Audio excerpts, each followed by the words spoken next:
বানিয়া শান্তা, এক রঙিন দুনিয়ার নাম। নামটা আপনার কাছে রঙিন হলেও এখানে বসবাসরত মানুষের জীবনটা আসলে কিন্তু অতটাই রঙিন না।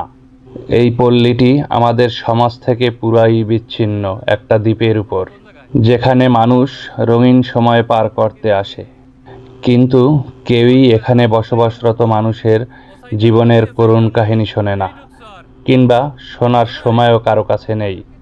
আমাদের সভ্য সমাজ এই জায়গাটাকে আমাদের কাছ থেকে অনেক দূরে আলাদা একটা জায়গায় রেখেছে, কারণ তারা মনে করে এরা নিম্ন জাতের, আমাদের সমাজ থেকে আলাদা একটা গ্রুপ।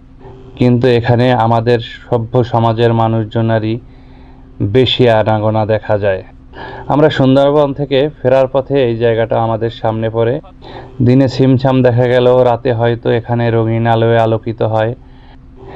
এখানে থাকা হাজারো মায়ের, হাজারো বোনের বুকের আর্তনাদ, জীবনের করুণ কাহিনী কারো শোনার সময় নেই।